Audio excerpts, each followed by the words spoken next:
In the heart of Salem, under the shadow of suspicion and fear, I lived a life marked by whispers and sidelong glances. My name is Abigail, and this is the tale of how I danced with shadows and fooled a town, only to reveal my true nature under the cloak of confession. The year was 1692, a time when the air was thick with paranoia, and the word witch was enough to seal one's fate. I was a healer, a skill passed down from my mother, using herbs and remedies to aid those in need. But in Salem, healing hands were often seen as the devil's work. It began with a knock at my door, the heavy thud echoing like a death knell in my small, dimly lit cottage. Outside stood the town's men, their faces stern, their intentions clear. "Abigail," they accused, "you stand charged with witchcraft, with consorting with the devil." I pleaded innocence, my words a desperate attempt to dispel the cloud of suspicion that hung over me. "I am no witch," I declared, my voice steady despite the fear that gripped my heart. "I am but a simple healer, nothing more." The trial was a blur, a cacophony of accusations and fervent prayers, of neighbours turning against neighbours. I stood alone, my fate hanging by the slender thread of their mercy. By some stroke of fortune, or perhaps a whispered doubt in the right ear, I was acquitted, the shadow of the noose passing me by. I returned to my cottage, the weight of their stares heavy on my shoulders. But as the door closed behind me, a smile crept upon my lips, a dark and knowing smile. For though I had danced in the light of their torches, proclaiming my innocence, the truth was far more twisted. In the solitude of my home, surrounded by my herbs and potions, I whispered to the shadows my true confidence. "They are fools," I murmured, my voice a blend of triumph and scorn, blind to the world that breathes just beneath the surface of their mundane lives. For I was a witch, a weaver of spells and a summoner of spirits. The very forces they feared coursed through my veins, a gift from the earth and the stars. My healing, though genuine, was but a facade, a mask I wore to blend into their world of fear and ignorance. Night after night, I danced under the moon's silver glow, my chants mingling with the whispers of the wind. The power that surged through me was intoxicating, a connection to something ancient and wild. I revelled in it, in the knowledge that I was part of a lineage as old as time itself. But with power came solitude, a chasm between me and the rest of Salem.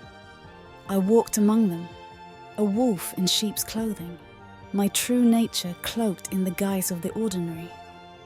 They would never understand, never see the world as I did, vibrant with magic and teeming with spirits. As the years passed, the trials faded into memory, a dark chapter in Salem's history. But the shadow of suspicion never truly lifted, a constant companion in my solitary existence. I watched as the town grew, as new generations walked the streets, oblivious to the blood that had once stained the very ground they trod upon. And now, as I sit by my hearth, the fire casting flickering shadows on the walls, I pen this confession, a final testament to the truth of my being. For though I walked free, proclaimed innocent by those who sought my demise, the reality is far darker. I am a witch, a mistress of the unseen, a daughter of the earth and sky. My innocence was but a ruse, a performance played to perfection. But as the end draws near, I find no joy in the deception, no pride in the survival that came at the cost of so many others. So let this be my confession, my truth laid bare. I am what they feared, what they sought to destroy.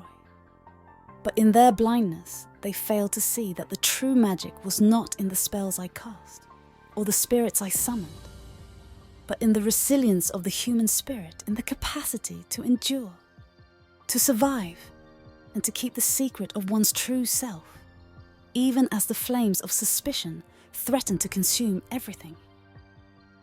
As the ink dries and the fire dims, I leave behind this tale, a whisper in the dark, a story of a woman who fooled a town, who lived a lie until the very end.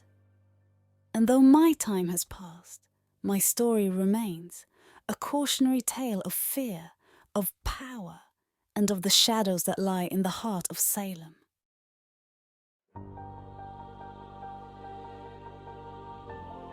In the dimly lit streets of 1930s London, where the fog clung to the cobblestones like a shroud, I found myself entangled in a case that would unravel the very fabric of my being. My name is Inspector Edward Gray, a name synonymous with integrity within Scotland Yard. Yet beneath the surface, a storm was brewing, one that threatened to consume me whole. The case was like any other at first glance, a string of murders, each victim found in the shadowy alleys of London, their lives extinguished with a brutality that spoke of a deeply personal vendetta. The city was in an uproar, the press baying for justice, and it fell upon my shoulders to deliver the culprit to the gallows. My investigation led me to a myriad of dead ends until a witness came forward, a young lad who claimed to have seen a figure fleeing the scene of the latest crime. His description led me to one Henry Clerval, a man of reputable standing in the community. Yet something in his demeanor suggested he was hiding a dark secret. As I delved deeper, the evidence began to mount against Clerval, each piece fitting together with an almost eerie perfection. Yet, as the noose tightened around his neck, a gnawing doubt began to take root in my mind, a whisper that refused to be silenced. It was in the quiet hours of the night, as I sat poring over the case files in my study, that the truth began to claw its way to the surface. The realization came not with a thunderous revelation, but with the gentle, insidious creep of understanding. The connections I had drawn, the evidence I had so meticulously gathered, it all pointed not to Clerval, but to me. I stood before the mirror, my reflection a stranger's gaze meeting my own. It was then that I heard him, the other who shared my mind, his voice a sinister echo in the depths of my consciousness. "We did what we had to do," he whispered, his words a balm to the chaos that raged within. Clerval was a necessary sacrifice. The horror of the situation enveloped me, the realization that I, Inspector Edward Gray, was the architect of the very crimes I sought to solve.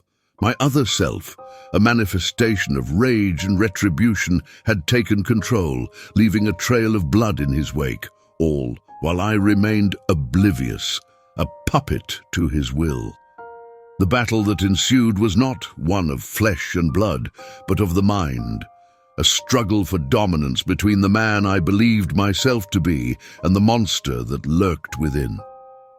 With each passing moment, the lines blurred, my resolve weakening against his relentless assault. In a moment of clarity, a plan formed, a desperate gambit to save what remained of my soul. I would confess, lay bare the sins of my other half, and accept the consequences of actions I had no memory of committing. Yet as I made my way to Scotland Yard, a final act of defiance from the depths of my psyche stayed my hand. The evidence against Clerval was irrefutable, a masterful orchestration that left no room for doubt. To confess now would be to unravel the tapestry of lies, to expose the fractured mind that had so skillfully manipulated the threads of justice. As Clerval stood before the judge, his fate sealed by my hand, a part of me screamed in protest, a futile cry against the injustice I had wrought. Yet the other, the architect of this tragedy, watched with a cold satisfaction, his purpose fulfilled. The case of the London murders was closed, the city breathing a sigh of relief at the capture of the supposed killer.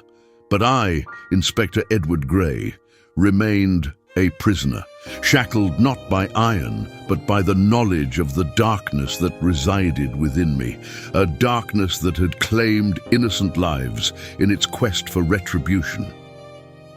In the end, I was both the hunter and the hunted, the detective and the murderer, a man split in two by the weight of his own hidden demons. And as I walk the streets of London, the fog a constant companion, I am haunted not by the ghosts of those I wronged, but by the echo of my own fractured soul, forever searching for redemption in a world that has become a stranger to me.